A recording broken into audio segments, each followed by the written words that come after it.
The fluorescent lights of Sterling Dynamics' executive boardroom cast sharp shadows across mahogany, and Thaddeus Jerome Hayes stood at the head of the table in a charcoal suit that cost more than 3 months of his former salary. His hands rested flat against polished wood steady, despite the stakes burning through the air, like oxygen before a spark.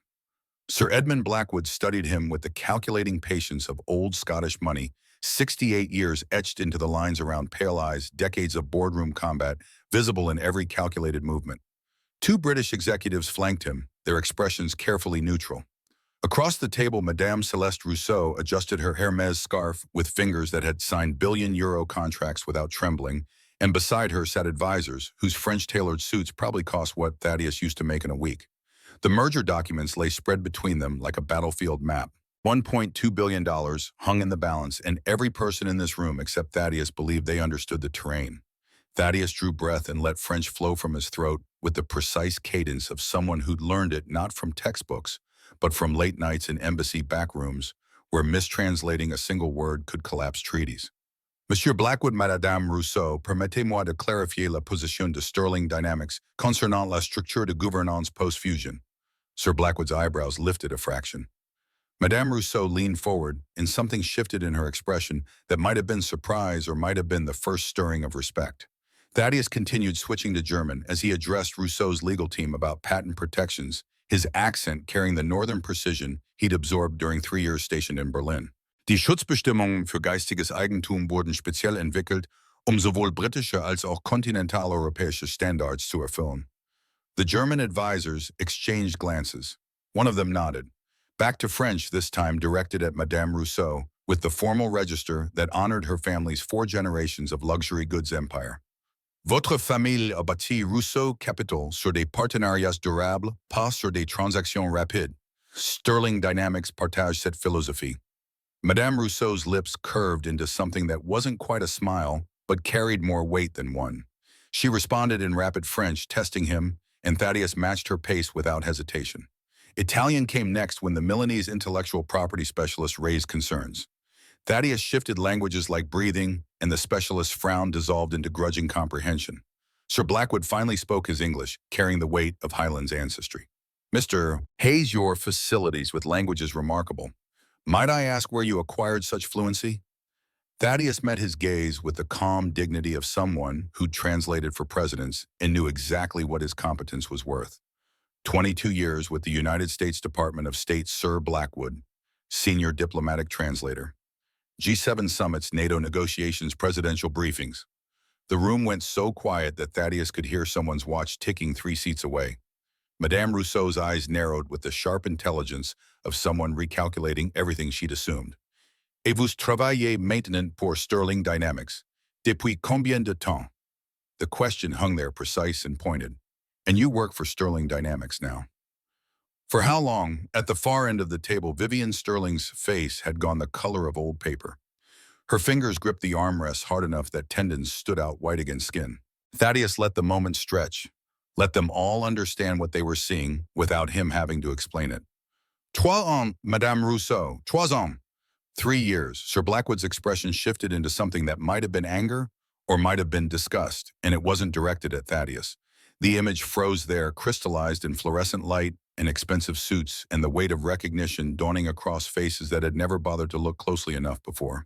The screen went black and white letters appeared with the cold finality of evidence entered into record.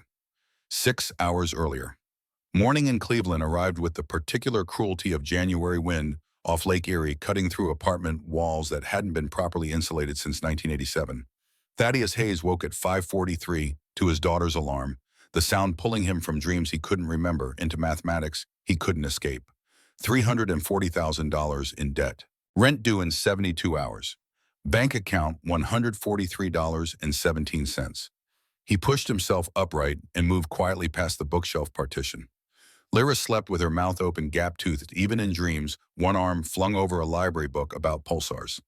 8 years old and already reading 3 grades ahead, already asking questions about stellar evolution that made Thaddeus remember what it felt like to believe the universe would reward intelligence with opportunity. The kitchen was 6 feet of counter space and a stove with 2 working burners. Thaddeus filled the coffee maker with yesterday's grounds, stretching them one more day, and opened the refrigerator.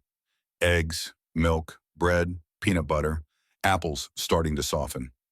Enough for 3 more days if he planned carefully and skipped lunch himself. The mathematics didn't work. They hadn't worked for 3 years, but Thaddeus had gotten good at making them work anyway, through careful planning and willingness to absorb indignities that would have broken him when he was younger. Behind him, Lyra's alarm went off again. Small feet hit the floor, and she appeared wearing astronomy-themed pajamas he'd bought from the clearance rack at Target. "Papa, is it telescope day?" Her voice carried hope like a physical thing. "Not yet, baby. Soon." He cracked eggs into the pan, stretching 2 eggs into portions for both of them, while Lyra climbed onto the kitchen stool. The gap in her front teeth was starting to close as adult teeth came in, and Thaddeus mourned it privately because that gap was Elise's genetic inheritance from a woman who'd smiled through terminal diagnosis. "When soon, you always say soon." The eggs sizzled. Thaddeus added milk to stretch them further. "When Papa saves enough. Worth waiting for, remember." Lyra picked at the placemat. Olivia's dad bought her the deluxe telescope for her birthday. $400. Thaddeus flipped the eggs and felt something tight move through his chest. Olivia's dad was a cardiologist who drove a Tesla. Olivia's dad didn't understand that $400 was rent shortage and utility shutoff. Olivia's very fortunate, but you know what makes a telescope special? Not how much it gets. What matters is what you see through it.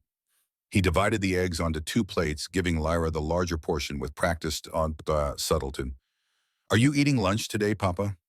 The question came casual, but Lyra's eyes were too sharp. 8 years old and already learning to count the ways her father sacrificed himself. "I eat at work." It wasn't quite a lie. Sometimes there were leftovers. Sometimes he found vending machine crackers for $1.50. Mostly he drank water and coffee and waited for the shift to end. Lyra finished her eggs and rinsed her plate with careful attention, taught that conservation mattered because running hot water cost money. Then she emerged 5 minutes later in the school uniform Thaddeus had bought secondhand, blue polo khaki pants, shoes from Walmart reinforced with glue. They left the apartment at 6:47. Cleveland winter hit them like a fist, and Lyra tucked her chin into the coat that was already getting too small but would have to last another season. The Honda Civic waited in the lot looking as tired as Thaddeus felt. 23 years old, 200,000 miles, check engine light, permanently illuminated. He'd bought it cash from an estate sale the year Elise died. 3 years later, the Civic was still running, and Thaddeus was still unemployed in every way that mattered. Lyra climbed into the back seat and buckled herself in. The engine coughed twice, protested, then surrendered to one more day of service. Cleveland Elementary sat 15 minutes away in a neighborhood slightly better than theirs. Thaddeus had enrolled Lyra there using his sister's address, a small deception that felt justified when weighed against his daughter's education. They drove in comfortable silence, passing row houses and convenience stores, in the particular urban decay of a Rust Belt city that had never quite recovered from manufacturing jobs bleeding overseas. Thaddeus had watched it happen from embassy offices translating trade negotiations that closed American factories while diplomats congratulated themselves on global cooperation. He'd been good at his job, better than good. He'd translated for 3 presidents, prevented diplomatic incidents that would have made headlines if anyone outside classified briefings ever learned about them. Then 2022 brought budget reconciliation and foreign service downsizing, and suddenly 22 years of expertise meant nothing against spreadsheet mathematics. Last hired, first fired, except Thaddeus had been there longer than half the department, and it hadn't mattered. They'd called it a reduction in force. They'd been wrong about someone with his qualifications landing somewhere excellent. Thaddeus had applied to 314 positions in 6 months. University language departments said he was overqualified. Consulting firms said he was too specialized. Translation agencies offered freelance rates that worked out to $11 an hour after taxes. Meanwhile, Elise's medical bills came due with the regularity of tide, and Lyra needed food and shelter and the kind of childhood that didn't involve her father's desperation bleeding into her awareness of how fragile their situation was. So when Sterling Dynamics posted an opening for an executive driver, minimum wage, no benefits, immediate start, Thaddeus had swallowed everything he'd spent 40 years building and applied. They hadn't asked about his PhD. They'd wanted someone who could drive a Mercedes and keep his mouth shut and be functionally invisible. Thaddeus had proven exceptionally qualified for invisibility. He pulled up to Cleveland Elementary's drop-off lane, and Lyra gathered her backpack, leaning forward to kiss his cheek. "Love you, Papa. Brighter than the stars." "Brighter than the stars, baby. Learn something good today." She climbed out and joined the stream of children filtering toward the entrance, and Thaddeus watched until she disappeared inside, because you never knew which goodbye might be the last one, and he'd learned that lesson in the worst possible way. Then he checked the time, 7:18, and calculated the drive to Sterling Dynamics headquarters. Vivian Sterling required her car by 8:15. He drove across Cleveland with the radio off to save battery, passing through neighborhoods that marked the city's economic strata like geological layers. His apartment in the deteriorating section where rent was almost affordable. Lyra's school in the working class area. Finally downtown where glass towers reflected morning sun with the indifferent prosperity of capital that had forgotten the people who'd built it. Sterling Dynamics occupied 12 floors of premium office space, all chrome and minimalist design. Thaddeus badged into the underground garage at 7:38 and found the Mercedes S-Class waiting, black paint gleaming under LED lights. He did the walkthrough automatically. Exterior check, no scratches, no evidence of the car's existence being anything less than perfect. Interior leather seats, unmarred dashboard polished. Thaddeus kept cleaning supplies in the trunk for exactly this purpose, erasing traces of humanity so Vivian Sterling could maintain the fiction that her luxury existed separate from the labor that sustained it. At 7:52, his phone buzzed. Text from Vivian's assistant, Rebecca Morrison. Running late. Need pickup at residence 8:05. Traffic will be hell. Thaddeus fired the engine and pulled out, navigating morning Cleveland toward the address he'd memorized 3 years ago. Vivian Sterling lived in a restored Victorian in the historic district, the kind of house that came with a historical preservation plaque and property taxes higher than Thaddeus's annual income. He arrived at 8:04, idling at the curb while he watched the front door and thought about how different his life would have been if he'd been born to the kind of people who owned houses like this instead of the kind who cleaned them. Vivian emerged at 8:09 wearing corporate armor-tailored suit heels that probably cost $400, hair professionally blown out. She moved with the brisk confidence of someone who'd never had to question whether doors would open for her. Thaddeus exited the Mercedes and opened the rear door with practiced smoothness. Vivian slid into the back seat without acknowledgement, already pulling out her phone. The door closed with the expensive thunk of German engineering, and Thaddeus returned to the driver's seat, raising the partition halfway. She was on her phone before they'd pulled away from the curb. Richard, tell me you found someone. Tell me you found anyone. Pause. Thaddeus kept his eyes on traffic, but his attention tracked the conversation through the rearview mirror. Vivian's face had gone tight around the mouth. I don't care if you have to call every interpreter service in the Midwest. This merger happens today, or Sterling Dynamics is bankrupt in 3 months. Her voice climbed toward the register of genuine fear, disguised as anger. The Blackwood delegation lands in 90 minutes. Rousseau's team is already in the building. We need French, German, and Italian fluency, or this entire deal collapses. Thaddeus merged onto the highway, keeping the Mercedes steady, while behind him Vivian Sterling discovered what it felt like when systems you relied on failed at critical moments. What do you mean all 3 services are booked? The answer was apparently unsatisfying, because Vivian made a sound of pure frustration and ended the call immediately, dialing another number. Susan, I need you to tell me you have a solution. Blackwood Rousseau is in 2 hours and we have no translator. Thaddeus navigated around a semi-truck while he listened to his employer panic over a problem he could solve in 30 seconds if she'd ever bothered to learn anything about the man who drove her car. Everyone's booked because apparently there's some EU summit happening and they cleared out every qualified translator in the region. The irony hit Thaddeus like a physical thing. He'd translated at EU summits. He'd been the person other translators deferred to when precision mattered more than speed. She ended that call too, and Thaddeus watched in the mirror as she pressed her palms against her eyes, smudging mascara. When she lowered her hands, her expression had shifted into something rawer than he usually saw, genuine fear unfiltered. Her phone rang again. Please tell me you have good news. Whatever response she received made her shoulders sag. Then we're done. 3 years of negotiations, $12 million in legal fees, 200 jobs, all of it gone because we can't find someone who speaks French and German. She was spiraling now, and part of Thaddeus wanted to let her spiral, wanted to watch her feel the helplessness of being competent and qualified and completely powerless because systems designed to support her had failed. But another part of him knew that Sterling Dynamics going bankrupt meant 200 people losing their jobs. And one of those people was him, and he couldn't afford principals when his daughter needed dinner. They were approaching Sterling Dynamics headquarters, morning sun turning glass towers into mirrors. Vivian had her phone pressed to her ear, voice climbing toward genuine desperation. Thaddeus pulled into the underground garage parked in Vivian's spot and made a choice that would change everything while understanding it might change nothing at all. He lowered the partition. The motor's hum cut through Vivian's conversation, and she looked up, irritation flashing across her features. I told you to keep that up. I need to focus. Thaddeus turned in his seat, meeting her eyes directly for maybe the 5th time in 3 years, and let her see something besides careful invisibility. Excuse me, Miss Sterling. What languages do you need? She stared at him like he'd spoken in tongues, phone still pressed to her ear. I'm sorry, what? For your merger meeting, what languages do you need? The question hung in the expensive air of the Mercedes, and Thaddeus watched comprehension fail to arrive on Vivian Sterling's face. She lowered the phone slowly. French and German, also Italian for the intellectual property specialist. But that's not why are you asking me this? Thaddeus kept his voice level professional. I speak French and German fluently, also Italian, Spanish, Portuguese, Russian, Dutch, Polish, and Norwegian. The silence that followed felt like falling. Vivian's phone slipped from her hand, landing on the leather seat with a soft thump. Her mouth worked soundlessly before words came. You speak French and German. Fluently, along with 7 other languages. I can handle your merger meeting, Miss Sterling, if you'd like.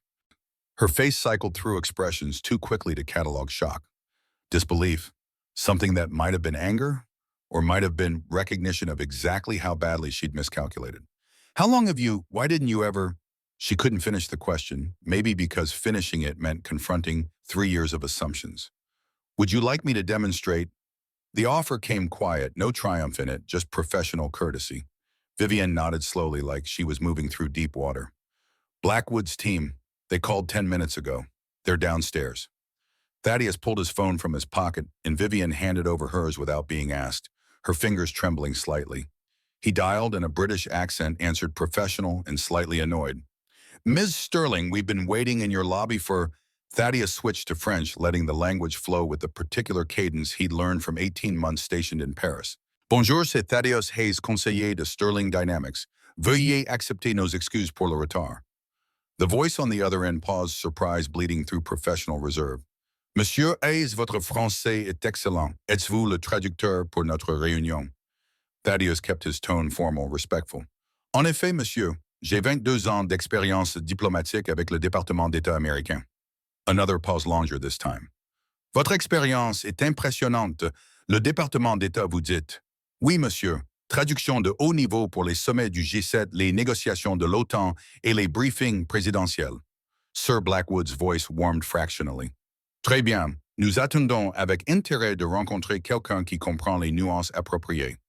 Thaddeus switched to German, explaining that Sterling Dynamics took cultural protocols seriously. Wir bei Sterling Dynamics verstehen die Bedeutung kultureller Protokolle. A German voice responded, impressed despite itself, and Thaddeus spent 5 more minutes rebuilding the foundation.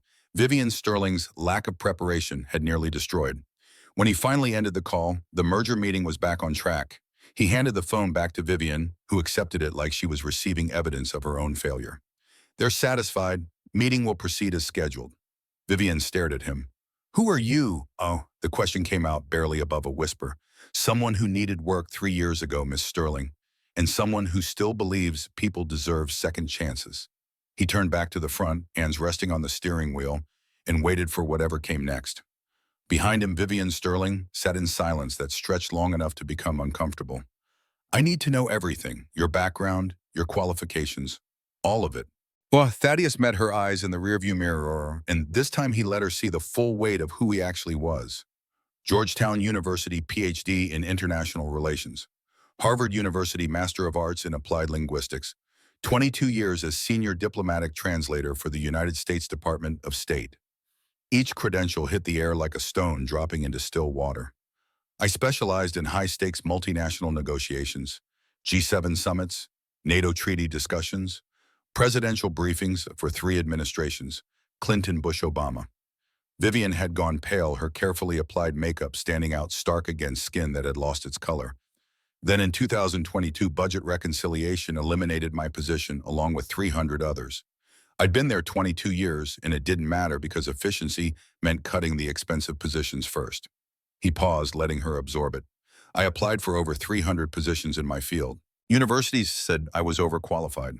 Corporations said I was too specialized. Translation agencies offered freelance rates that worked out to less than minimum wage after taxes. Vivienne's hands were shaking now. My wife had just died. Pancreatic cancer. The medical bills are substantial. My daughter needed stability, food, shelter. Thaddeus's voice stayed level factual. Sterling Dynamics needed a driver. I needed a paycheck. The mathematics worked even if the dignity didn't. Silence filled the Mercedes like something physical. Outside the tinted windows, the garage's fluorescent lights hummed. Inside, Vivian Sterling was finally seeing the man who'd been invisible to her for 3 years. Your merger meeting is in 40 minutes, Mr. Sterling. We should go upstairs. But neither of them moved. In the enclosed space of the car, 3 years of careful invisibility and determined blindness hung between them like smoke. His phone buzzed again. Text from Lyra's school, automated reminder about the science fair next month. $20 entry fee. Vivian noticed him checking the screen. Is that your daughter? School notification. She's 8. Science fair coming up. She wants to present on stellar evolution. The information landed strange in the space between them, this tiny glimpse of Thaddeus's actual life intruding on the professional distance they'd maintained. 8 years old. That means she was 4 when her mother died, 5 when I got fired. She doesn't remember me as anything except someone struggling to keep us afloat. Vivian closed her eyes, and when she opened them again, something had changed in her expression. Thaddeus, may I call you that? You've been calling me Hayes for 3 years. Thaddeus is fine. I need you to help me save my company, and then I need you to help me understand how I spent 3 years not seeing what was right in front of me.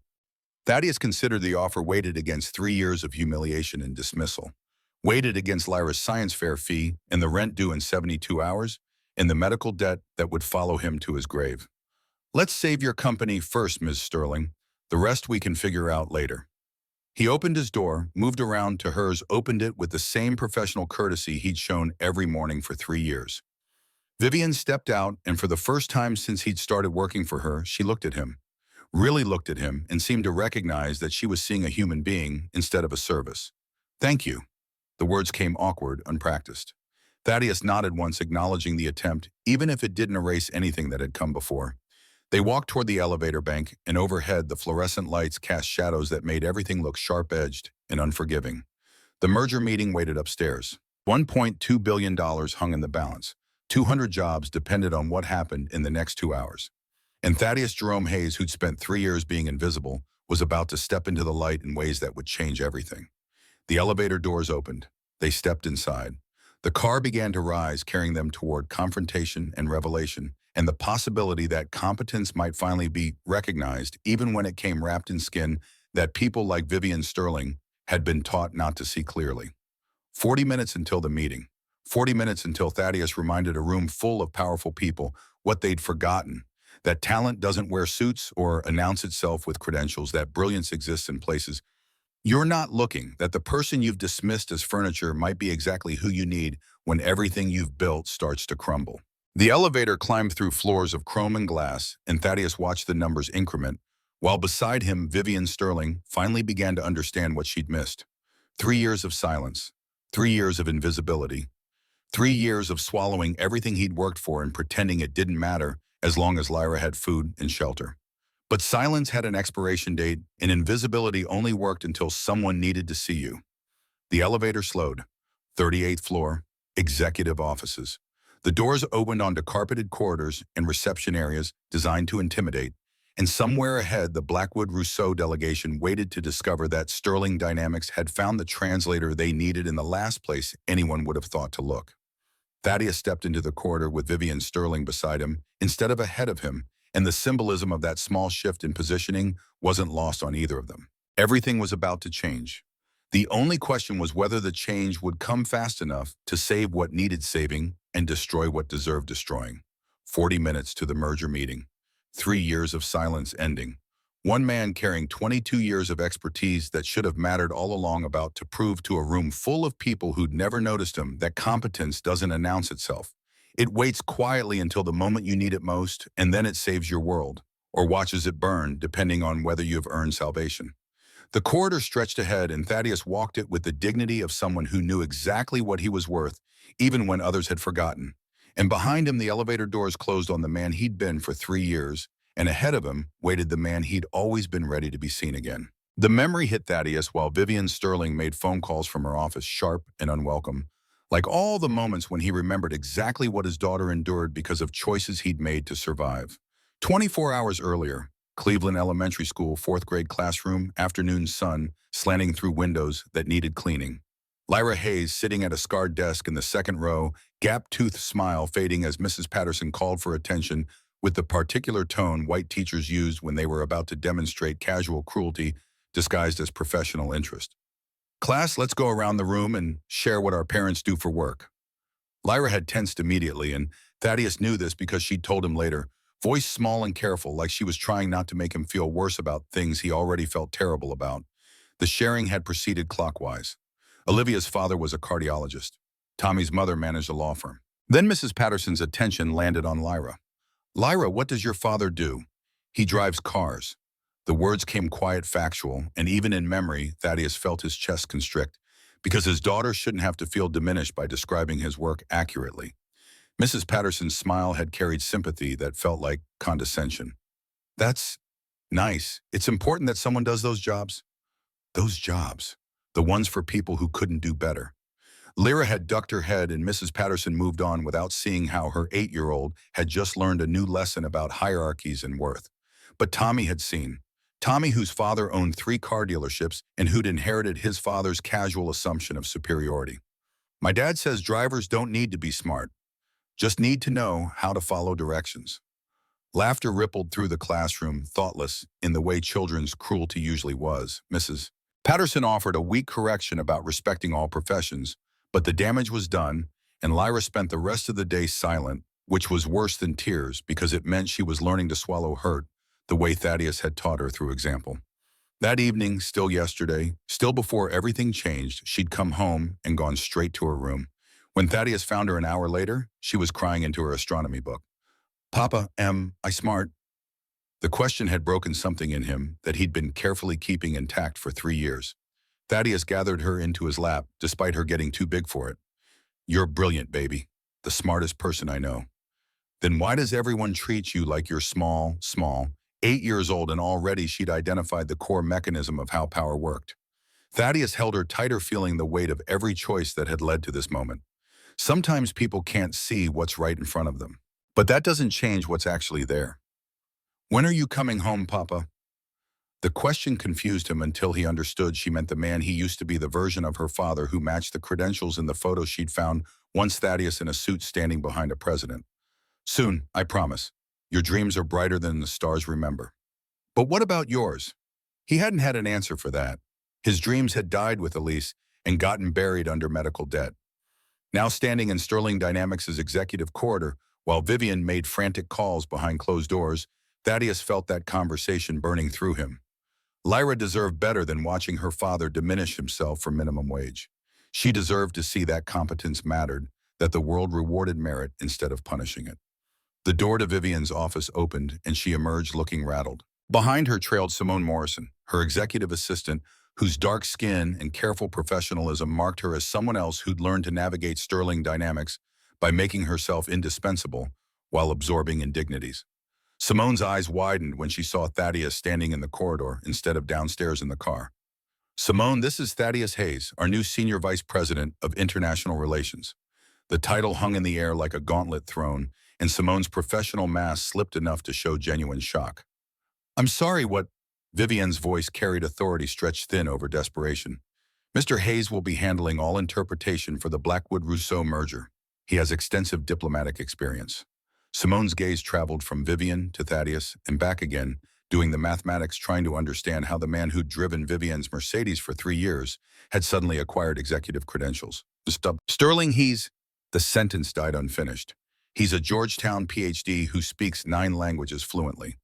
Vivian's words came clipped defensive, and Thaddeus recognized the tone of someone trying to convince herself as much as others. Simone turned to Thaddeus directly. Mr. Hayes, welcome to the executive team. If you need anything to prepare, I need a suit. This uniform isn't appropriate for boardroom negotiations. Simone nodded already, pulling out her phone. Executive shop downstairs can outfit you. Navy suit, conservative tie. Perfect. Thank you, Miss Morrison. Thaddeus caught the flicker of surprise when he used her surname with the same courtesy he'd offer any colleague. Vivian checked her watch, hands trembling slightly. 28 minutes. The Blackwood team is in conference room A asking about cultural protocols and nobody knows how to answer. I'll handle it. Give me 15 minutes to change and I'll brief you before the meeting starts. 15 minutes later, Thaddeus stood before a mirror wearing a suit that fit like it had been tailored for him, navy wool that cost what he made in 2 weeks. The transformation was stark. Gone was the driver and company livery, replaced by someone who looked like they belonged in boardrooms where billion-dollar decisions got made. He returned to the 38th floor where Vivian waited outside conference room A, pacing with controlled panic. Better, Thaddeus straightened his cuffs. Ready when you are, Miss Sterling. They entered where 3 British executives examined Cleveland's skyline. The lead silver-haired man in his late 60s turned when they approached. Sir Edmund Blackwood, I presume? Thaddeus Hayes, Sterling Dynamics International Relations. We spoke earlier in French. Sir Edmund's handshake was firm, assessing. Mr. Hayes, your credentials are impressive. State Department, Ms. Sterling mentioned. 22 years. Diplomatic translation at the highest levels. I'm familiar with both British and French business protocols. They spent 10 minutes discussing protocols while Vivian watched with an expression between relief and discomfort, like she was grateful for his competence but struggling with how completely she'd misjudged its existence. When the British team stepped out, Vivian turned to Thaddeus with questions crowding behind her eyes. How did you know all that? 2 years stationed at the London Embassy, trade negotiations, cultural diplomacy. Each detail landed like evidence in a trial. Her phone buzzed and color drained from her face. The board wants an emergency meeting before the merger. They have concerns about your qualifications. Of course they did. Institutional racism didn't announce itself with slurs. It hid behind concerns about qualifications and cultural fit. Then let's address their concerns. The boardroom was chrome and glass in expensive minimalism. 8 executives sat around the table, expressions ranging from skeptical to openly hostile. Vivian took the head with Thaddeus standing beside her. Gentlemen, this is Thaddeus Hayes, who will be leading our interpretation services. Marcus Hendricks, Executive Vice President, leaned forward with aggressive posture. Ms. Sterling, where exactly did you find Mr. Hayes? Vivian hesitated, and Thaddeus saved her the trouble. I've been with Sterling Dynamics for 3 years, Mr. Hendricks. Operations Department. The euphemism landed soft, but everyone understood what operations meant. Hendricks' smile sharpened. Operations, I see. And your qualifications for high-stakes international negotiations? Thaddeus kept his voice level, factual. Georgetown University PhD in International Relations. Harvard University Master of Arts in Applied Linguistics. 22 years as Senior Diplomatic Translator with the United States Department of State. Silence carried the weight of assumptions colliding with information that didn't fit preconceived categories. David Carter, Chief Financial Officer, found his voice first. State Department credentials are impressive, but this merger involves highly technical language. I negotiated the 2019 Tokyo Trade Framework that established current U.S.-European patent protection standards. I mediated the Rousseau-Eurobank dispute in 20. I'm intimately familiar with both the legal terminology and cultural sensitivities surrounding intellectual property in cross-continental mergers. Hendricks shifted tactics. This isn't about past achievements. This is about whether you understand specific cultural nuances. Sir Edmund Blackwood's family business was established in 1947, built on post-war Scottish manufacturing values that prioritize long-term partnerships over quarterly profits. Madame Rousseau comes from 4 generations of luxury goods empire. She values direct communication within French formal registers. The key is balancing British formality with French efficiency. I've mediated exactly this kind of cross-cultural tension for 2 decades. Any other concerns? Dead silence answered him. Susan Walsh glanced at her notes, then at Thaddeus, with embarrassment creeping into her expression. I apologize, Mr. Hayes. We should have trusted Miss Sterling's judgment. The apology came too easy, surface-level acknowledgement, without examining what produced the assumptions. Thaddeus accepted it because fighting every battle would leave no energy for the war. Vivian found her voice steel underneath corporate smoothness. Mr. Hayes will also be promoted to Chief Cultural Officer effective immediately. Salary $220,000 annually plus equity package.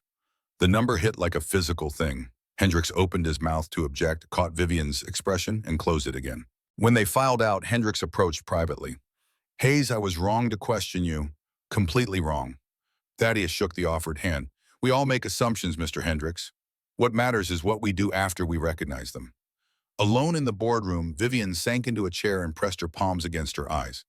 I don't understand how I didn't see it. 3 years, your application listed everything. Thaddeus sat across from her. You saw what you expected to see, Ms. Sterling. Someone who needed a driving job probably wasn't qualified for anything else. The mind fills in gaps with assumptions. That's not an excuse. No, it's an explanation. The question is what you do with it now. Vivian lowered her hands, eyes carrying something raw. I want to help you expose this.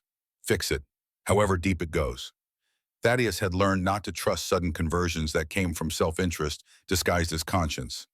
Let's survive the merger first. Then we can discuss systemic reform. His phone buzzed. Text from Simone Morrison. Mr. Hayes, I need to talk to you privately. Today, it's important. The Blackwood-Rousseau merger consumed 2 hours of flawless diplomatic maneuvering. Sir Edmund Blackwood and Madame Rousseau signed the partnership agreement with visible satisfaction, and afterward both shook Thaddeus's hand with respect that came from professionals recognizing excellence. Mr. Hayes, your facility with negotiation is exceptional. We'd be honored if you'd consider consulting for our Mumbai operations. Madame Rousseau's offer came in French, and Thaddeus responded in kind, while watching Vivian's face register exactly how valuable the man she'd been paying $16 an hour actually was. The honor would be mine, Madame Rousseau, though I've recently accepted a position here that I'm committed to fulfilling. When the delegations departed, Vivian turned to Thaddeus. You could have taken that offer. Probably would have paid 3 times what I'm offering. Probably, but I have unfinished business here. Simone Morrison waited in Vivian's outer office, professional mask in place but tension visible. When she saw Thaddeus, relief flickered in her expression. Mr. Hayes, do you have a moment? They found privacy in an empty conference room, and when Simone closed the door, her careful composure cracked. How long have you been documenting? The question came without preamble. 3 years, every incident, dates, witnesses, exact quotes where possible. Simone laughed, bitter and sharp. I've been collecting for 4. Since the first time Vivian's father called me articulate, like he was surprised I could form complete sentences. She pulled a folder from her bag and slid it across the table. 23 HR complaints buried by COO Rutherford Harrington. Pay gap analysis showing Black employees earn 31% less for identical roles. Promotion records proving 0. Black employees have risen above supervisor level in 28 years. Emails from Victoria's father containing explicit racial hiring policies from 1997. Thaddeus opened the folder, scanning documents that confirmed what he'd suspected. Sterling Dynamics' racism wasn't individual failure. It was institutional design spanning nearly 3 decades. How far back does this go? 1997, I found a memo from the founder outlining what he called operational efficiency through appropriate demographic alignment, code for keeping minorities in service positions. Thaddeus felt cold certainty settling through him. This was about a company built on exploitation maintained through systematic discrimination for 28 years. I have contacts at the Department of Justice Civil Rights Division. If we file a pattern or practice complaint, they'll fight us. Harrington has lawyers. We'll be destroyed. Simone's voice carried the weight of someone who'd watched others try to fight systems designed to crush resistance. Thaddeus met her eyes. Then we make sure the evidence is so overwhelming they can't fight. We document everything. We build a case so airtight that fighting becomes more expensive than settling. You're talking about going to war with your employer. I'm talking about justice for 127 families who've been systematically robbed for 28 years, including ours. Simone studied him, weighing risks against righteous anger. All right, but we do this carefully. Harrington's dangerous when threatened. The warning came with perfect timing because 3 hours later, Rutherford Harrington proved exactly how dangerous he could be. The summons to Harrington's office arrived via email, professional and cold. Thaddeus went alone and found Sterling Dynamics' chief operating officer waiting behind a desk that probably cost more than 6 months of his driver's salary.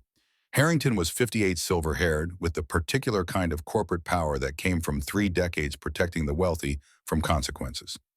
Mr. Hayes, congratulations on your promotion. Quite the advancement.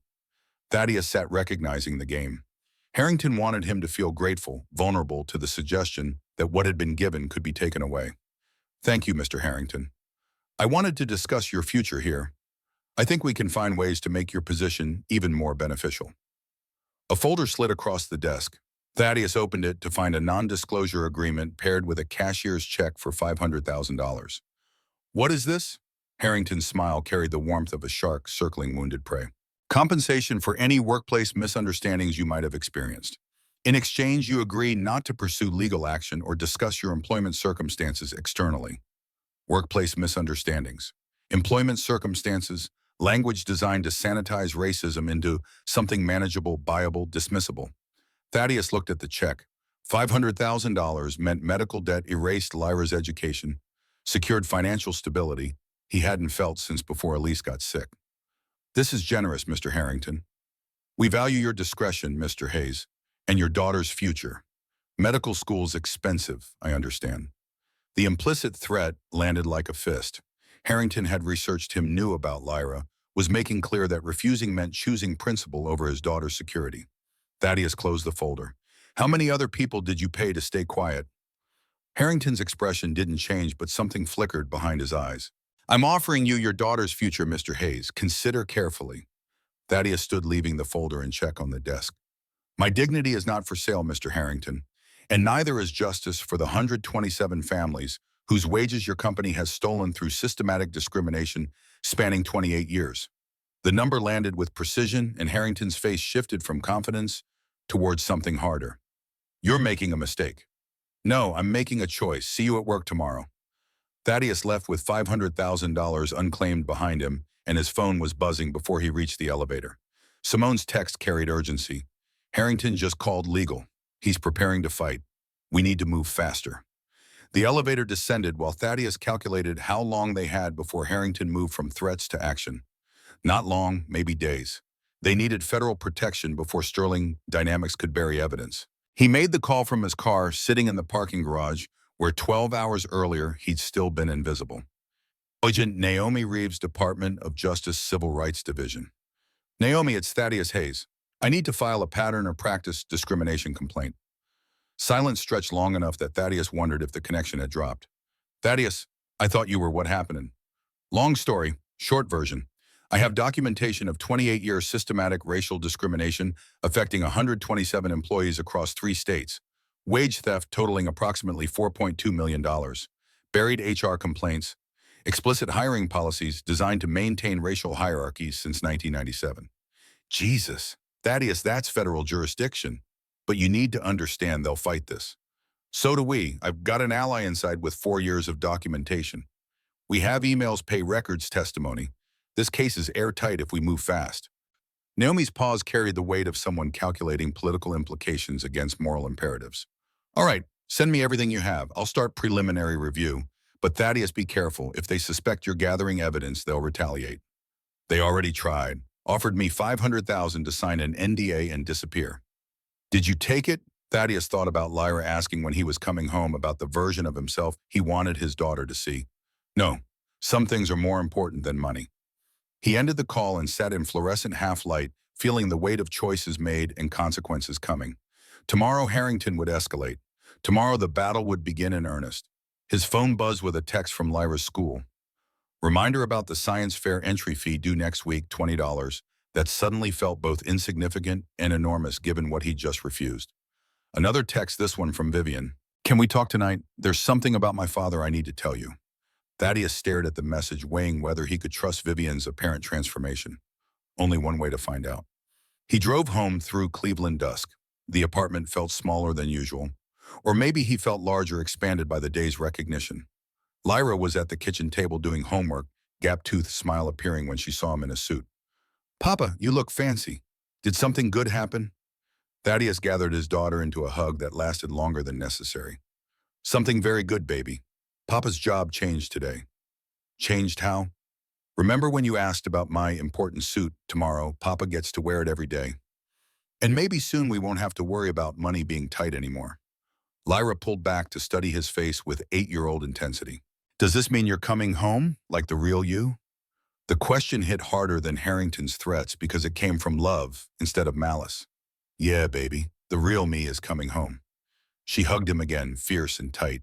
I'm proud of you, Papa. Brighter than the stars. Brighter than the stars. They made dinner together, pasta with sauce from a jar, and Lyra talked about her science fair project, while Thaddeus listened and remembered what it felt like to believe the future might hold something besides survival. After Lyra went to bed, Thaddeus sat at the kitchen table and opened his laptop. The folder glowed on screen dates, incidents, witnesses, careful documentation of someone who understood that memory wasn't evidence and justice required proof. 127 incidents, 28 years of systematic discrimination, $4.2 million in stolen wages. The numbers told a story bigger than his own humiliation. His phone rang. Vivian calling at 9:43 p.m. Thaddeus, I'm outside your building. Can I come up? There's something I need to show you. Against better judgment, Thaddeus buzzed her in and waited by the door while the CEO of Sterling Dynamics climbed stairs that smelled like decades of other people's cooking. She stood in his doorway, looking diminished by the contrast between her designer clothes and his secondhand furniture. I found my father's files, the ones explaining how he built Sterling Dynamics. Thaddeus, it's worse than you know. She handed him a folder containing documents that made his 3 years look like amateur hour. 1997 memo outlining racial hiring quotas. Email chains discussing how to maintain operational efficiency through discriminatory promotion practices. Pay scales explicitly calibrated to ensure minorities earned less for identical work. Thaddeus read through evidence of institutional racism so blatant it would be funny if it hadn't destroyed so many lives. I didn't know, I swear I didn't know he built a company like this. Ignorance isn't innocence, Ms. Sterling. I know, but I want to help you dismantle it. All of it. My father's legacy, Harrington's protection system, every policy that's allowed this to continue for 28 years. Thaddeus studied her face, searching for manipulation and finding what looked like genuine shame. Why, what changed in 12 hours? Vivian's laugh was bitter. I saw a photograph. You standing behind President Obama at a G7 summit. You looked like someone who mattered. And I realized I spent 3 years treating someone who'd advise presidents like he was furniture. She wiped her eyes, mascara smearing. Tomorrow, Harrington's going to try to bury this. But if I testify against him, if I provide internal documents showing 28 years of systematic discrimination, the DOJ case becomes unbeatable. You do that, testify against your own company. It's not my company anymore. It's my father's rotting legacy, and I want it gone. I want to build something better. With your help. Thaddeus looked at the woman who'd never once wondered if the man driving her car might be capable of more, and he saw something he hadn't expected: genuine willingness to change, to sacrifice, to prove that people could be better than their worst choices. All right, we do this together. But understand, if we go to war with Harrington and the company fights back, this destroys everything. Vivian met his eyes with resolve. Some things are more important than reputation. You taught me that today when you turned down $500,000. She stood to leave, pausing at the door. Thank you for giving me a chance to be better than my father. Thank me after we've won. Alone again, Thaddeus returned to his laptop and began composing the email that would change everything. Attached 3 years of documentation. Simone's 4 years of buried complaints. Vivienne's father's explicit racist policies from 1997. Testimony from 127 employees systematically exploited. The email to Agent Naomi Reeves went into the Department of Justice's system at 10:17 p.m., and with it went any chance of returning to invisible safety. Thaddeus closed his laptop and sat in the quiet apartment, listening to Lyra breathing in her sleep and Cleveland outside his windows. Tomorrow the war started. Tomorrow Harrington would retaliate, lawyers would mobilize, consequences would cascade. But tonight, for the first time in 3 years, Thaddeus Hayes felt like himself again. He pulled out his phone and looked at the photo Lyra had found once, him, in a suit standing behind a president, looking like someone who mattered. Tomorrow he'd look like that again. Tomorrow he'd prove that competence couldn't be buried forever, that one man's courage could crack open systems designed to keep power exactly where it had always been. The future hung uncertain, like stars that were always there, but only visible when darkness was complete enough. And Thaddeus was done being invisible. The Department of Justice moved faster than Thaddeus expected, which meant Agent Naomi Reeves understood exactly how dangerous delay would be when corporations mobilized legal defenses. 72 hours after he sent the evidence, 72 hours after that 10:17 p.m. email that had gone into federal systems from his kitchen table, while Lyra slept behind a bookshelf partition, federal investigators arrived at Sterling Dynamics with subpoena power and methodical determination that suggested this case had already climbed several levels above routine discrimination complaints. Thaddeus watched from his new office corner space on 38 windows overlooking Cleveland's downtown sprawl as two DOJ attorneys in conservative suits entered the building, carrying briefcases that probably contained warrants for documents Sterling Dynamics would rather keep buried. A third person followed younger woman with the bearing of someone who specialized in forensic accounting, which meant DOJ was taking the wage theft allegations seriously enough to bring financial crimes expertise. His phone buzzed. Simone Morrison's text carried clipped efficiency born from 4 years of documenting injustice while maintaining professional courtesy. Harrington just got served. Legal is freaking out. Conference room looks like war room. This is happening. The satisfaction that should have followed felt muted by awareness of what came next. Federal investigations meant depositions stretching over months, testimony under oath, where every word became permanent record, legal maneuvering, where truth got filtered through procedural requirements designed to protect institutions as much as punish wrongdoing. Justice moved slowly when it moved against power, and Thaddeus had learned during 22 years of diplomatic service that slow didn't mean ineffective if you had patience and evidence strong enough to survive scrutiny. But at least it was moving. After 3 years of silence, after 28 years of institutional racism embedded so deep it had become corporate DNA, the mechanisms of accountability were finally engaging. The intercom crackled with Vivienne's voice tight with something between fear and resolve that suggested she understood exactly how much her voluntary testimony would cost her. "Thaddeus, can you come to the conference room? DOJ wants to interview both of us." He found her standing by the window staring at Cleveland's skyline like she was memorizing it before everything changed. The attorneys, one black woman in her 40s with the confident bearing of someone who'd prosecuted discrimination cases before, one white man, slightly younger, who kept checking his tablet with the focus of someone assembling a prosecutorial narrative, in real time sat at the table with recording equipment and the kind of patient expressions that suggested they'd heard every excuse corporations invented for systematic oppression. Agent Naomi Reeves stood when Thaddeus entered, and her handshake carried the warmth of old colleagues reuniting under circumstances neither had anticipated when they'd last seen each other at his State Department farewell reception. "Thaddeus, you look different than the last time I saw you." State Department farewell reception, 2022. I had more hair and less debt. Naomi's smile acknowledged shared history before her expression shifted back to professional neutrality, honed by years of civil rights prosecution. "This is Special Agent Marcus Chen from our Cleveland field office and Attorney Jennifer Walsh from Civil Rights Division. We need both of you to walk us through everything: timeline, documentation, witness testimony. Everything you tell us becomes part of the federal record, and we'll likely ask some questions multiple times to ensure consistency. This preliminary interview usually takes 4 to 6 hours." Thaddeus pulled out the folder he'd been maintaining for 3 years, pages now organized with the careful attention someone develops when they know documentation might be the difference between justice and dismissal. Each incident cataloged with date, time, witnesses, exact quotes where possible. Each example of pay disparity backed by documentation Simone had collected from HR systems. Each pattern of promotion denial supported by statistics showing 0 black employees above supervisor level despite decades of operation.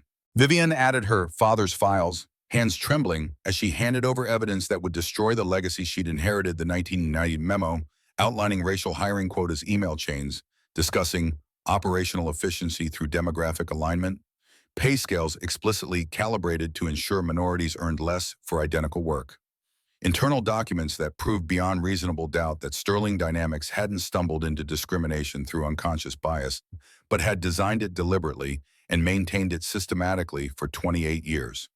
The next 4 hours dissolved into the particular tedium of legal process questions about dates and witnesses, clarifications about company structure and reporting hierarchies, confirmation that yes, the emails were authentic, and no, there weren't extenuating circumstances that would transform explicit racism into something more palatable. Jennifer Walsh took notes with the steady rhythm of someone who'd heard these stories before but never stopped being affected by the human cost behind the statistics. Thaddeus walked them through his employment history with the precision of someone who'd learned to make facts irrefutable because claims of competence weren't enough when your skin marked you as suspect. "I applied to Sterling Dynamics on March 14, 2022. My resume listed Georgetown PhD in International Relations, Harvard Masters in Applied Linguistics, 22 years of State Department experience, including senior diplomatic translator positions. I was hired as executive driver at $16 per hour with no benefits package. The position was classified as independent contractor to avoid employment protections. Jennifer Walsh made notes expression carefully neutral in the way prosecutors cultivate when they want witnesses to continue talking without feeling judged. And the person who conducted your interview, did they acknowledge your qualifications at any point during the hiring process? The interview lasted 6 minutes. Rutherford Harrington, Chief Operating Officer, asked if I had a clean driving record and reliable transportation to ensure availability for early morning pickups. Nothing about education, language skills, or professional experience. When I attempted to mention my State Department background, he interrupted to say the position didn't require that kind of expertise. Did he explain what expertise the position did require? Punctuality, discretion, and what he called understanding your role. Looking back, I understand that phrase meant accepting invisibility as job requirement. The name Harrington landed in the room with Waite, and Thaddeus watched Naomi exchange glances with Marcus Chen that suggested the COO was already on their radar through channels Thaddeus didn't have access to. Pattern or practice investigations usually started with tips from current employees, which meant someone else at Sterling Dynamics had already contacted DOJ before Thaddeus sent his email. Vivian's testimony came harder, each admission costing something visible, as she dismantled her father's reputation piece by piece, while simultaneously accepting culpability for perpetuating what she'd inherited without examination. My father founded Sterling Dynamics in 1996. The 1997 memo outlining demographic alignment was his policy established within the company's first year of operation. He believed he told me once that certain positions required certain kinds of people to maintain what he called operational efficiency. Jennifer Walsh's pen moved across legal pad with steady rhythm, capturing words that would become evidence in federal prosecution. Certain kinds of people. Can you elaborate on what he meant by that phrase?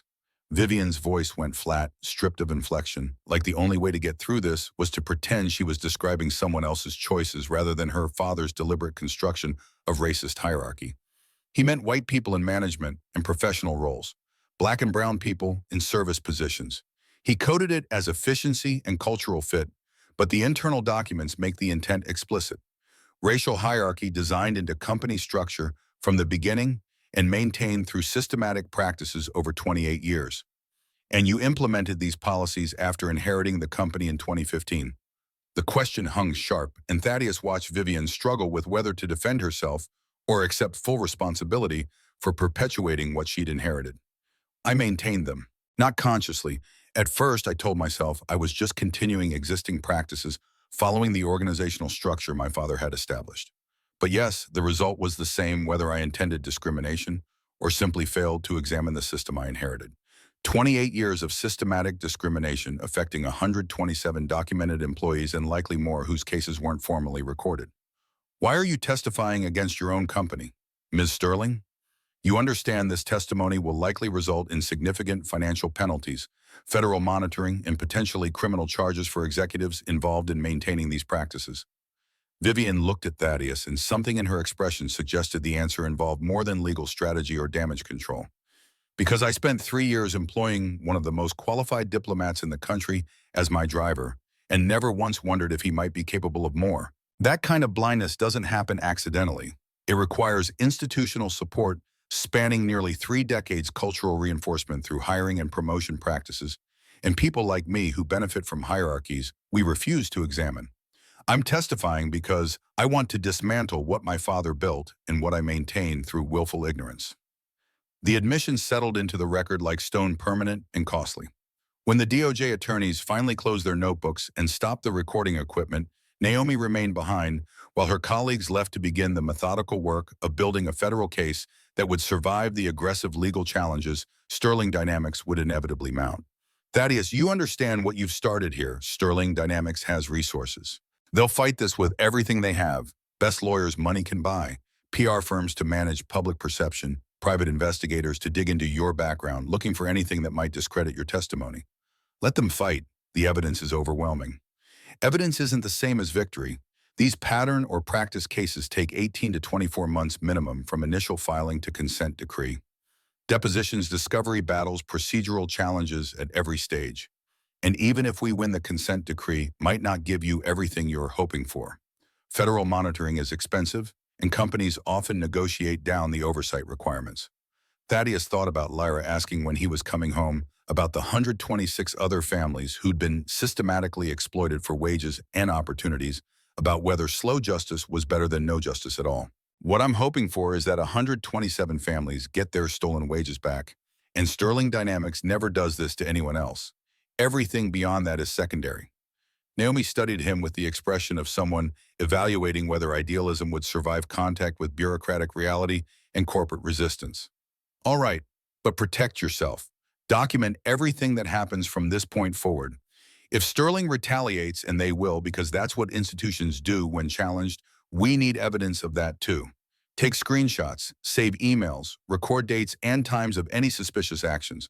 Corporate retaliation is its own federal offense and strengthens our case, but only if we can prove it.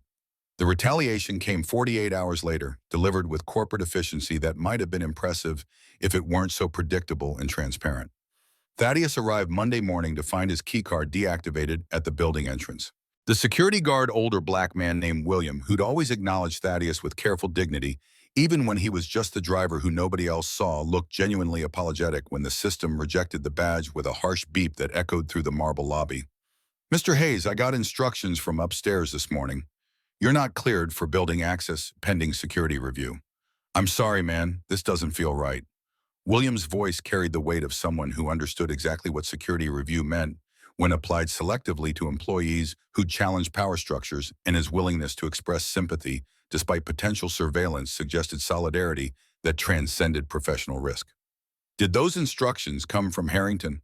"Didn't say. Just came through security protocols with your name and employee number flagged for restricted access. Started at 6 a.m., 3 hours before your usual arrival time." Thaddeus pulled out his phone and called Vivian's direct line.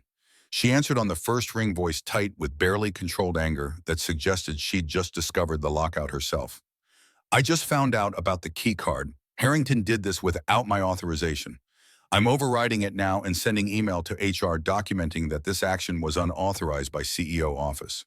"Don't." The word stopped her mid-breath. "What, Thaddeus? This is retaliation. It's illegal under federal law, and I won't tolerate." "Document it. Let him dig his hole deeper." Every retaliation attempt becomes evidence in the DOJ case. We need Harrington to demonstrate exactly how the system protects itself when challenged, how institutional racism fights back when someone threatens to expose it. Silence stretched while Vivian processed the strategy of using institutional cruelty against itself, turning corporate self-protection into prosecutorial evidence. "You're sure you're asking me to let you be locked out of the building?" "Positive. But I need you to send me written confirmation that my employment status hasn't changed and this lockout wasn't authorized by you as CEO. Time-stamped email copied to HR and DOJ contacts. Make it clear this is Harrington acting alone." "Done." "Thaddeus, I'm sorry. This is exactly what we expected. Just document everything." He ended the call and turned to William, who'd been listening with the careful attention of someone who'd survived corporate hierarchies by knowing when to see and when to pretend blindness. "Mr. Hayes, for what it's worth, I hope you take them down. All of them. Every executive who thinks they can treat people like this." The solidarity came unexpected and powerful, and Thaddeus understood he wasn't fighting alone, even when isolation was the point of retaliation. "Thank you, William. That means more than you know." Thaddeus spent the day working from his apartment, fielding calls from DOJ attorneys who wanted clarification on specific incidents, coordinating with Simone about witness testimony from other employees willing to come forward, now that federal protection existed, building the case that would either transform Sterling Dynamics or prove that institutional racism was too entrenched to dismantle through legal process alone.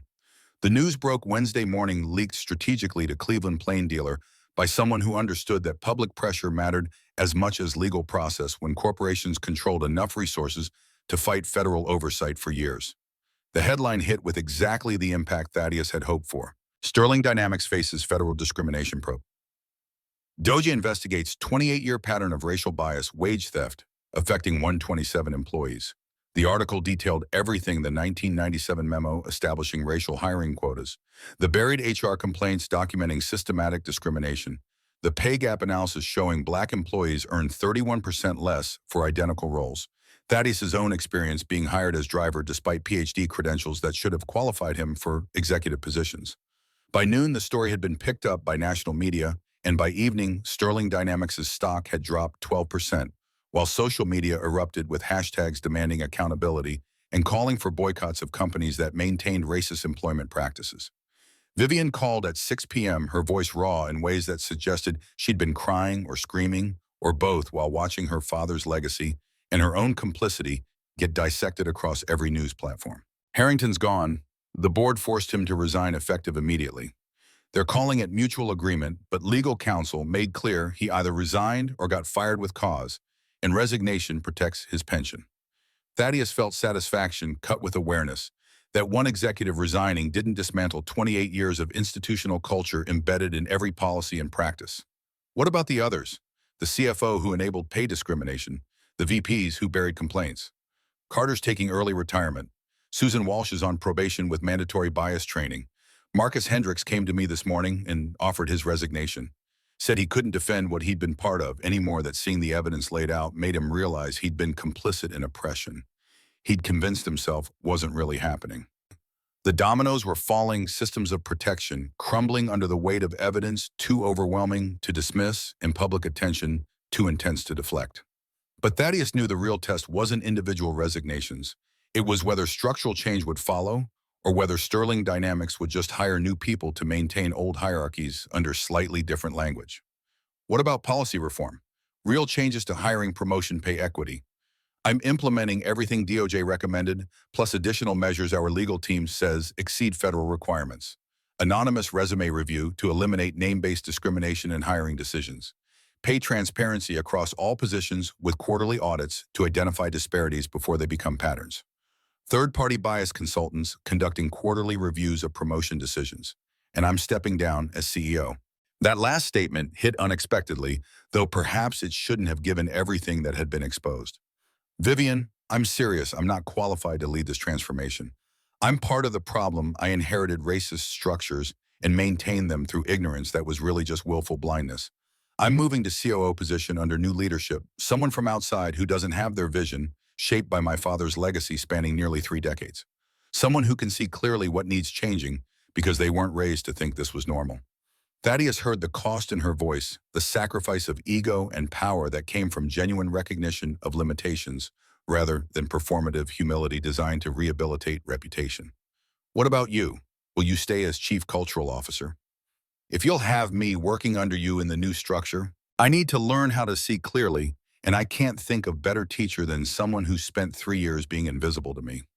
The role reversal was almost absurd, CEO becoming subordinate to the man she'd employed as driver 6 months ago. But it also felt right in ways that transcended corporate hierarchy, more about acknowledging competence and accepting accountability than reversing power dynamics for symbolic purposes. We'll figure it out. First, we need to survive the DOJ investigation and implement changes that actually work. Thaddeus, there's something else. The evidence we provided DOJ says the patterns don't stop at Sterling.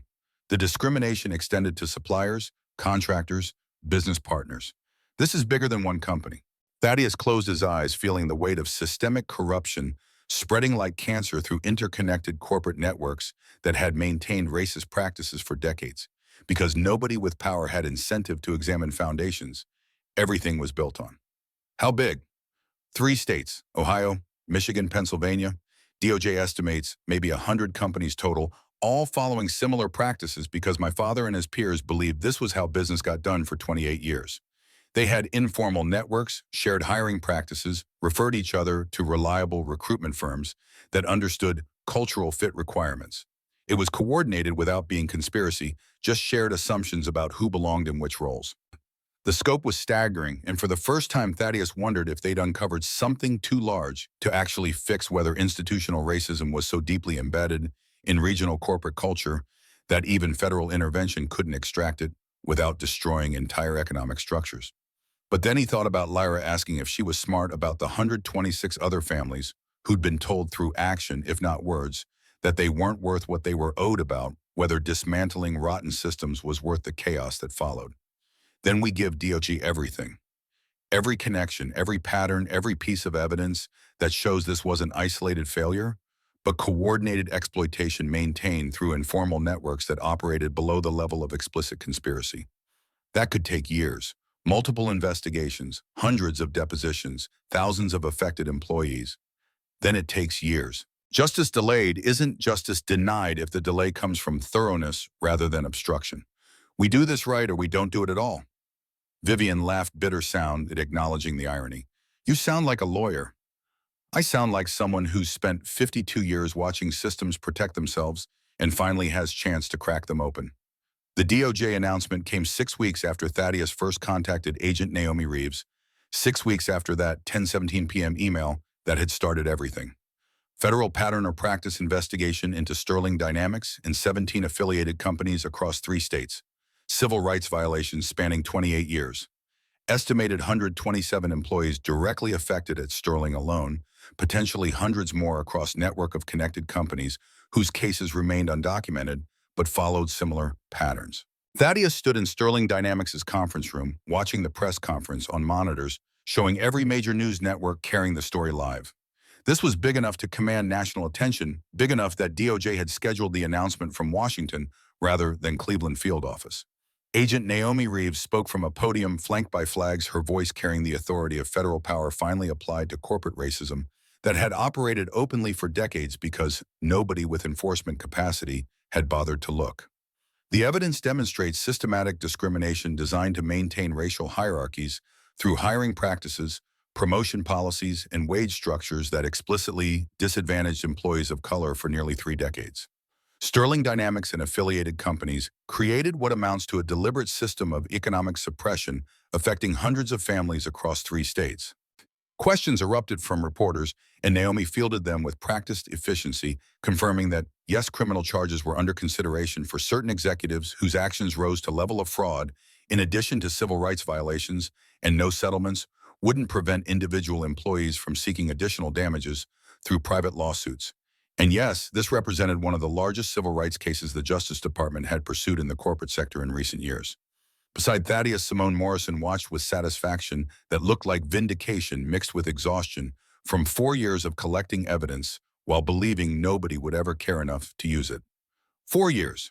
4 years I documented everything thinking maybe someday someone would listen. Now 127 families get justice. Now they get justice because of you. Documentation made this possible. Simone shook her head. Documentation without action is just complaining. You acted. That's the difference between witnessing injustice and stopping it.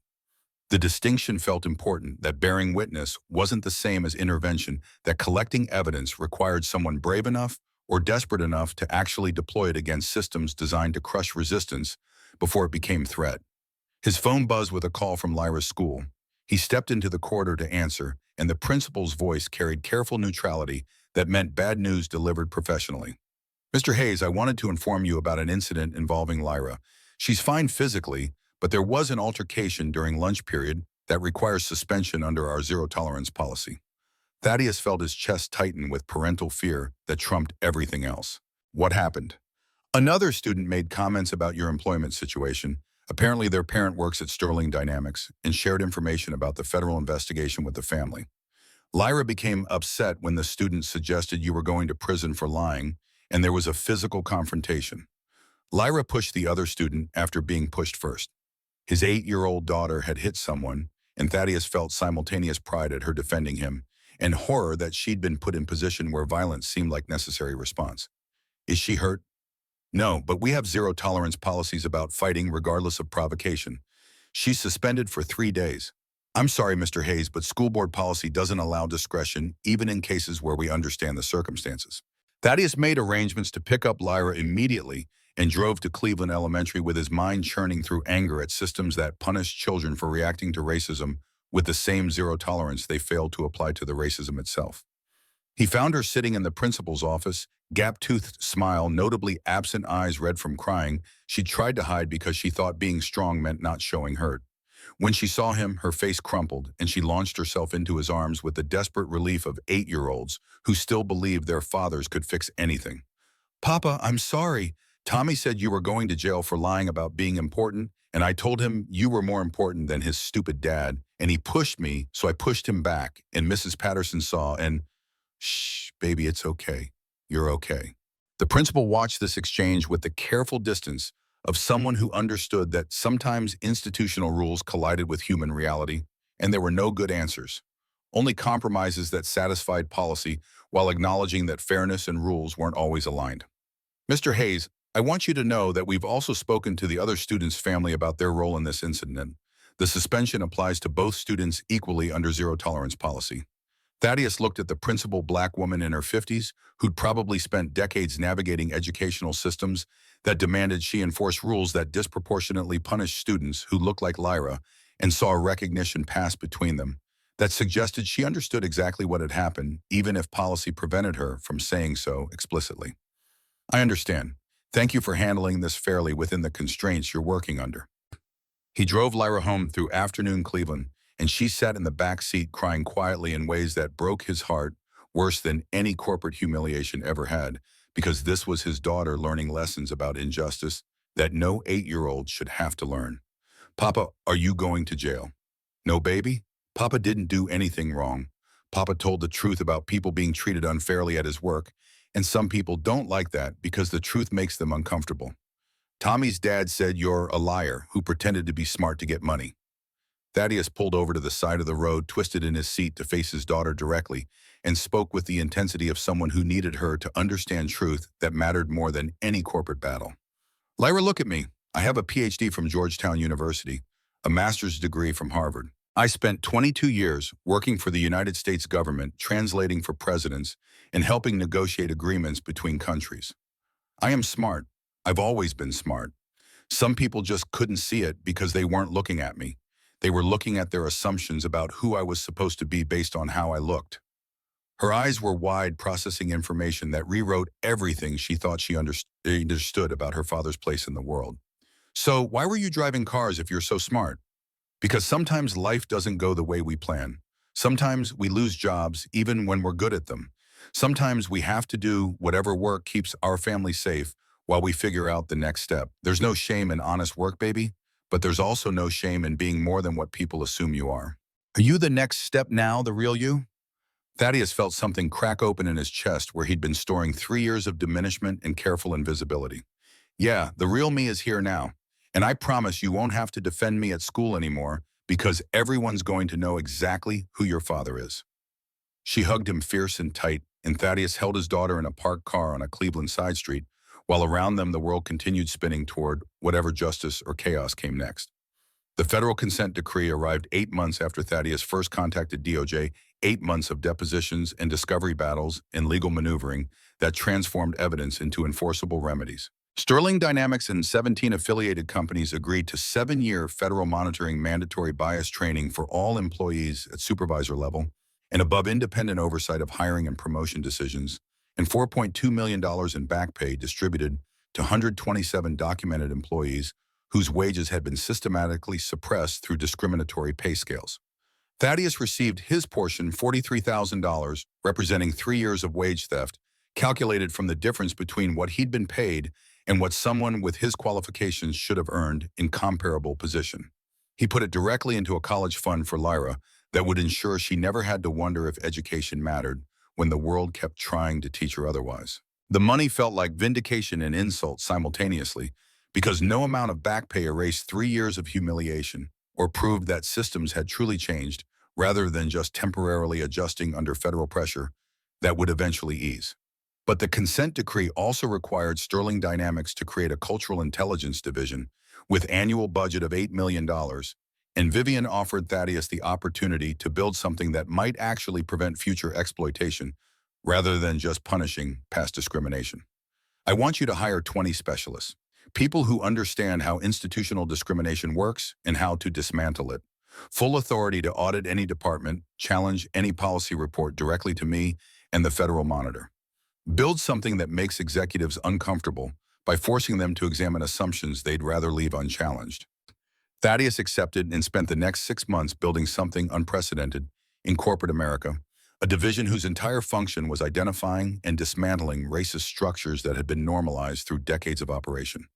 He hired former civil rights attorneys, organizational psychologists who specialized in bias data analysts who could identify discriminatory patterns in hiring and promotion statistics, and former employees from other companies who'd experienced discrimination and understood how it operated below the surface of official policies. The ripple effects spread wider than Sterling Dynamics alone. 12 other corporations adopted similar oversight structures after watching federal scrutiny nearly destroy Sterling's reputation and market value.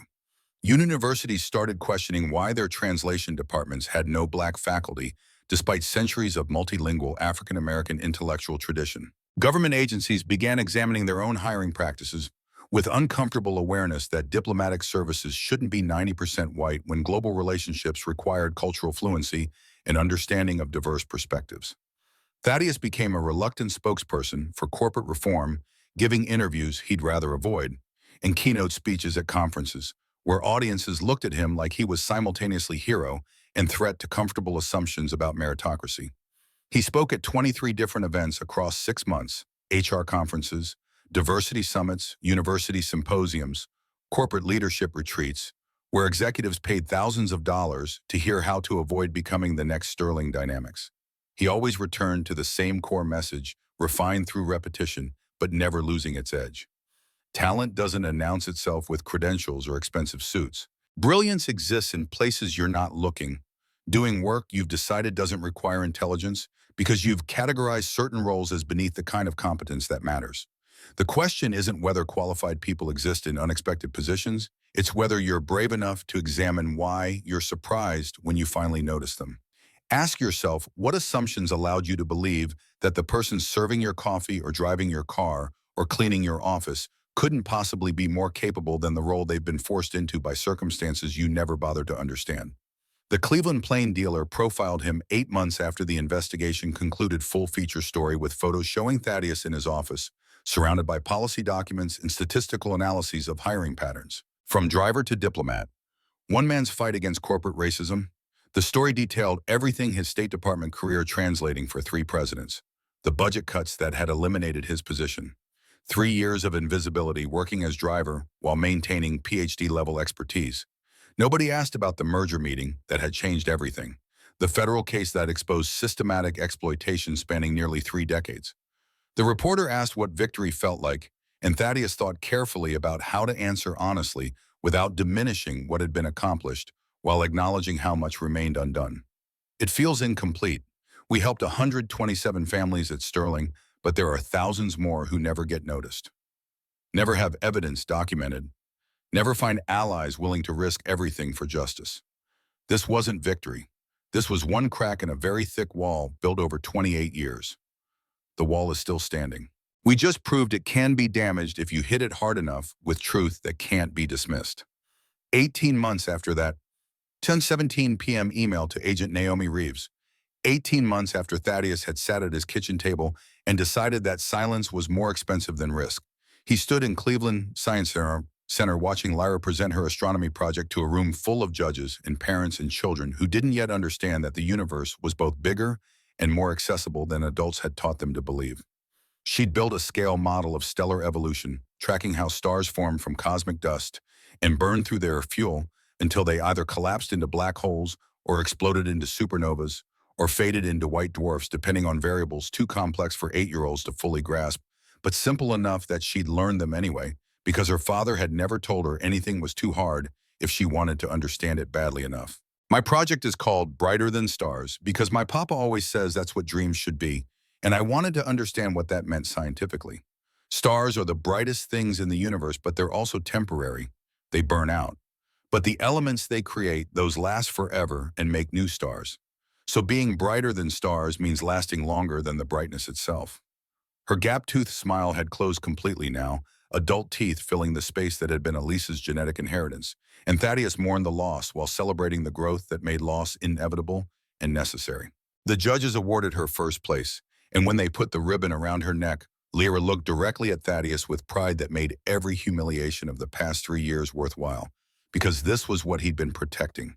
Not his own dignity, which could be recovered, but his daughter's belief that competence mattered and intelligence would be recognized eventually if you refused to pretend you were less capable than you were. Afterward, in the reception area where proud parents gathered around science displays and refreshment tables, Vivian Sterling approached with the careful diffidence of someone who knew she'd earned skepticism and was still learning how to exist without the armor of unquestioned authority. She's brilliant, just like her father. She's brilliant like herself. I just gave her permission to believe it and space to develop it. Vivian smiled, and Thaddeus noticed she looked different, less polished, more human, wearing business casual instead of corporate armor that signaled power through expensive tailoring. The Hayes Sterling Scholarship Fund hit 89 recipients this year. MIT, Stanford, Johns Hopkins, Caltech.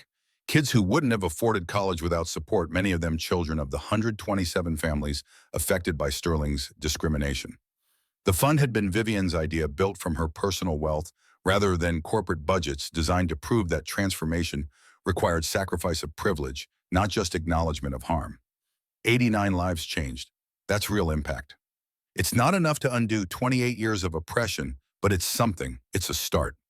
Simone Morrison joined them, carrying the satisfaction of someone who'd watched institutional change happen through sustained pressure rather than spontaneous conscience.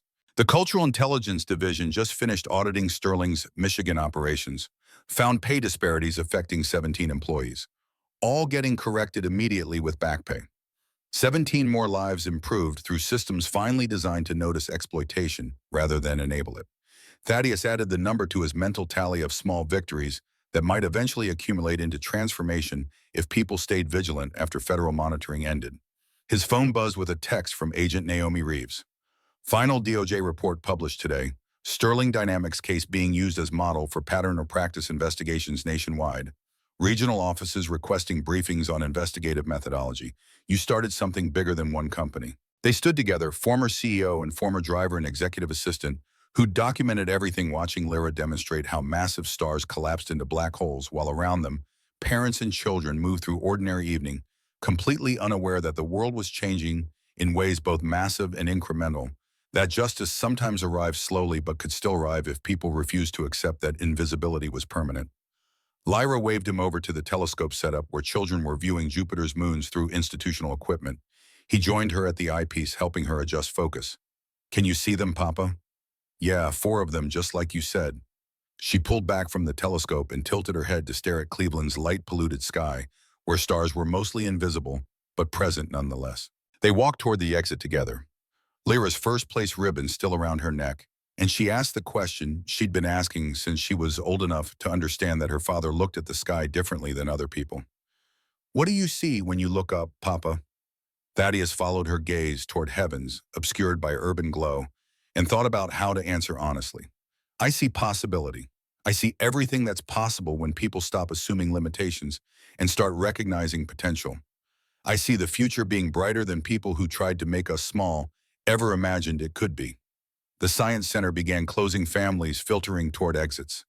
Lyra collected her project materials, moved through the world with confidence that came from never being taught she should doubt her capabilities. They walked to the parking lot under Cleveland night sky.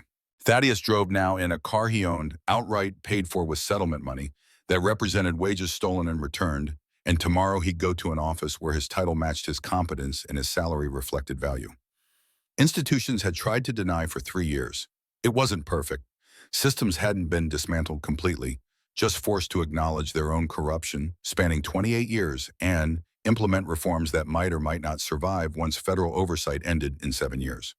Racism hadn't been eliminated, just made more expensive and harder to hide behind policies that looked neutral on paper while maintaining discrimination in practice. But it was progress, and progress mattered when the alternative was accepting that nothing ever changed and that competence would stay invisible forever.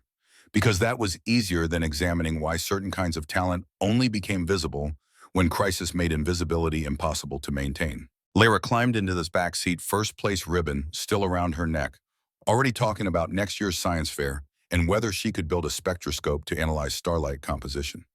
Thaddeus started the engine and looked at his daughter in the rearview mirror, seeing Elisa's smile preserved in their child even after death tried to erase it.